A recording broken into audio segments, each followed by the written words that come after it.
بسم اللہ الرحمن الرحیم۔ السلام علیکم ناظرین کرام، D G I S P R major general Asif Ghafoor نے بھارت کی جانب سے جاری کیے گئے نئے سیاسی نقشے کو مسترد کرتے ہوئے بھارت کو واضح پیغام دیا ہے۔ D G I S P R نے کہا ہے کہ اصل نقشہ کشمیری کھینچیں گے۔ D G I S P R major general Asif Ghafoor نے اپنے ٹویٹر پیغام میں کہا کہ اصل نقشہ کشمیری کھینچیں گے۔ ہندوتوا کے نتیجے میں خود ہندوستان کا نقشہ دوبارہ بنے گا، بس کچھ وقت کی بات ہے اور وہ وقت دور نہیں ہے انشاءاللہ۔ ناظرین کرام، D G I S P R کا یہ پیغام بھارت کی جانب سے نئے سیاسی نقشے جاری کیے جانے کے بعد سامنے آیا ہے۔ تفصیلات کے مطابق بھارت کی جانب سے جاری کردہ نئے سیاسی نقشے میں مقبوضہ جموں اینڈ کشمیر، گلگت بلتستان اور آزاد کشمیر کو بھارتی علاقہ قرار دیا گیا ہے۔ یاد رہے کہ گزشتہ روز بھارتی وزارت دفاع نے ایک نوٹیفیکیشن میں جموں اینڈ کشمیر اور لداخ کی سرحدی حدود کی تفصیلات پیش کی تھیں اور ساتھ ہی نیا سیاسی نقشہ جاری کر دیا تھا۔ پاکستان نے بھارت کے نئے سیاسی نقشے کو مسترد کر دیا ہے۔ ترجمان دفتر خارجہ ڈاکٹر محمد فیصل نے کہا تھا کہ نئی دہلی کی طرف سے نیا سیاسی نقشہ جاری کرنا بلا جواز ہے، جس کی کوئی حیثیت نہیں۔ ڈاکٹر محمد فیصل نے کہا تھا کہ کوئی بھارتی اقدام مقبوضہ جموں اینڈ کشمیر کی متنازع حیثیت کو تبدیل نہیں کر سکتا، کیونکہ جموں اینڈ کشمیر اقوام متحدہ کی طرف سے تسلیم کردہ تنازع ہے۔ ترجمان دفتر خارجہ نے واضح کیا تھا کہ بھارتی حکومت کے ایسے اقدامات مقبوضہ جموں اینڈ کشمیر کے عوام کے حق خود ارادیت کی نفی نہیں کرتا۔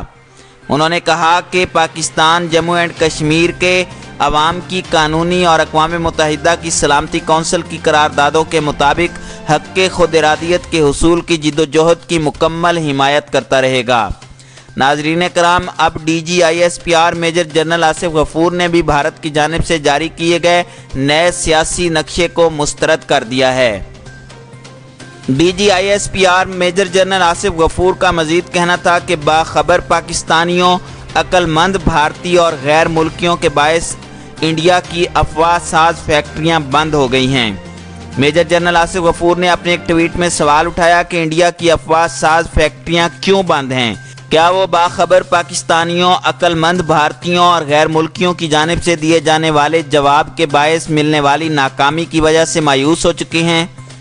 D G I S P R نے کہا کہ کچھ بھارتی لوگوں کے بیانات کی انہیں بہت بھاری قیمت چکانا پڑتی ہے۔ انہیں کوشش کرتے رہنا چاہیے، اس سے کم از کم انہیں کچھ سادہ لوگ بھارتیوں کی سوشل میڈیا پر فالوئنگ مل سکتی ہے، اس سے زیادہ کچھ حاصل نہیں ہو سکتا۔ ناظرین کرام، D G I S P R نے واضح نہیں کیا کہ ان کا اشارہ کس کی طرف ہے۔ ان کے ٹویٹ سے بھارتی army chief general Bipin Rawat اور بھارتی میڈیا بھی مراد ہو سکتے ہیں، کیونکہ گزشتہ دنوں بھارتی ریاستوں مہاراشٹر اور ہریانہ میں انتخابات کے موقع پر بھارتی آرمی چیف نے دعویٰ کیا تھا کہ انہوں نے پاکستان میں ایک اور سرجیکل سٹرائک کی ہے۔ ان کے اس بیان کو انڈین میڈیا نے خوب اچھالا اور مختلف دعوے آتے رہے۔ الیکشن سے پہلے ہونے والے اس جھوٹے سرجیکل سٹرائک پر بھارتی سیاستدانوں نے بھی انگلیاں اٹھائی تھیں۔ ایک بھارتی سیاستدان نے یہ سوال اٹھایا تھا کہ آخر تمام سرجیکل سٹرائکس الیکشن سے پہلے ہی کیوں ہوتی ہیں؟ ناظرین کرام، بھارتی حکومت نے روایتی ہٹ دھرمی اور اشتعال انگیزی کا مظاہرہ کرتے ہوئے مقبوضہ کشمیر کا اپنی مرضی کے مطابق نیا نقشہ جاری کر دیا ہے، جس میں آزاد کشمیر کے 3 اضلاع مظفر آباد، پونچھ اور میر پور کے علاوہ گلگت بلتستان کے 3 علاقوں اور قبائلی علاقے کو بھارتی یونین کے علاقے میں ظاہر کیا گیا ہے، جبکہ پاکستانی دفتر خارجہ کے ترجمان نے اس نقشے کو مسترد کرتے ہوئے اپنے رد عمل میں کہا ہے کہ پاکستان ان سیاسی نقشوں کو تسلیم نہیں کرتا جو اقوام متحدہ کے نقشوں سے متضاد ہیں۔ ہندوستان کا کوئی بھی قدم اقوام متحدہ میں تسلیم شدہ جموں اینڈ کشمیر کی متنازع حیثیت کو تبدیل نہیں کر سکتا۔ نئی دہلی کا یہ اقدام اقوام متحدہ کی سلامتی کونسل کی منظور کردہ قراردادوں کی مکمل خلاف ورزی ہے۔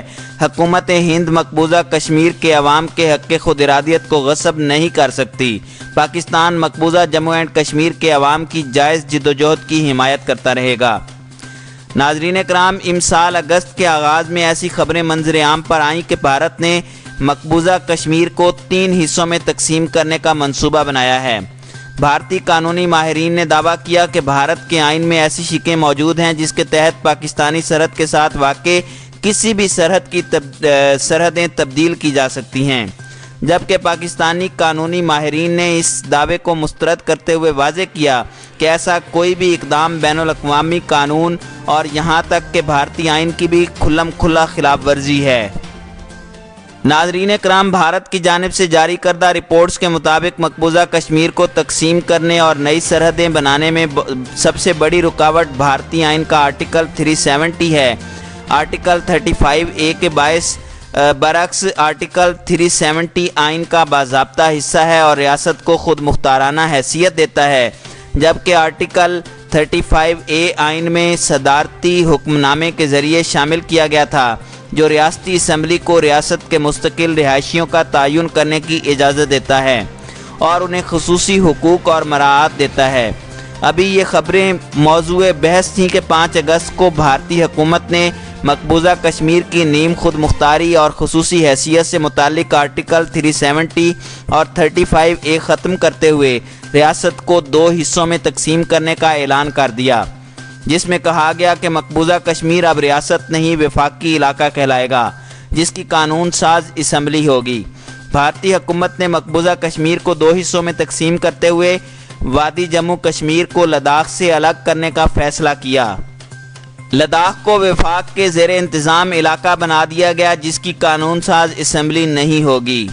ناظرین کرام، اس اقدام کے بعد بھارتی حکومت نے مقبوضہ کشمیر کے عوام میں خوف و ہراس پیدا کرنے کے لیے وہاں کرفیو نافذ کر دیا، جسے اب تک نہیں ہٹایا گیا۔ کرفیو کو نافذ ہوئے اتنے دن گزرنے کے باعث وہاں کے عوام کو خوراک اور ادویات کی قلت کا سامنا کرنا پڑ رہا ہے۔ مقبوضہ کشمیر اس وقت دنیا کی سب سے بڑی جیل بن چکا ہے۔ بھارت کے اس جارحانہ اقدام نے پاکستان میں ہلچل مچا دی۔ اس نے بھارت کے اس اقدام کے خلاف بھرپور آواز اٹھائی اور اقوام متحدہ کی جنرل اسمبلی میں وزیر اعظم عمران خان نے اپنے خطاب میں دنیا کو بھارت کے ظالمانہ اقدامات سے آگاہ کرتے ہوئے مقبوضہ کشمیر کے پرامن حل پر زور دیا۔ پاکستان نے مقبوضہ کشمیر کے مسئلے سے دنیا کو آگاہ کرنے کے لیے سفارتی سطح پر بھرپور مہم چلائی، جس سے یہ امید پیدا ہونے لگی کہ اقوام متحدہ اور عالمی قوتیں بھارت پر مذاکرات کے لیے دباؤ ڈالیں گی، لیکن افسوس اب تک ایسی کوئی صورت سامنے نہیں آئی جس سے بھارت کی حکومت کو مزید ہلہ شیری ملی اور اسے یہ پیغام ملا کہ دنیا اس کی جارحیت پر اس کا کچھ نہیں بگاڑ سکتی، جس پر اب اس نے ایک اور قدم آگے بڑھاتے ہوئے مقبوضہ کشمیر کا منچاہا نقشہ جاری کر دیا ہے، جس میں اس نے گلگت بلتستان کے علاوہ آزاد جموں کشمیر کے کچھ علاقے بھی شامل کرنے کی بھونڈی کوشش اور شرارت کی ہے۔ ناظرین کرام، یہ اقدام اس کے جارحانہ اور توسیع پسندانہ عزائم کا عکاس ہے۔ اس سے یہ بھی عیاں ہوتا ہے کہ وہ مذاکرات پر قطعی آمادہ نہیں اور اس نے اپنے تئیں مقبوضہ کشمیر کو ہڑپ کرتے ہوئے بھارت کا حصہ بنا لیا ہے۔ بھارت کے اس جارحانہ اقدام کے خطے پر منفی اثرات مرتب ہوں گے۔ جب تک مسئلہ کشمیر پرامن طریقے سے حل نہیں ہوتا، خطے میں جنم لینے والی چپکلش کے باعث جنگی ماحول کے بادل چھائے رہیں گے۔ ناظرین کرام، اقوام متحدہ اور عالمی طاقتوں کا اس معاملے میں بے حسی کا رویہ قابل افسوس ہے۔ عرب لیگ اور OIC بھی کوئی مؤثر کردار ادا کرنے سے قاصر ہیں۔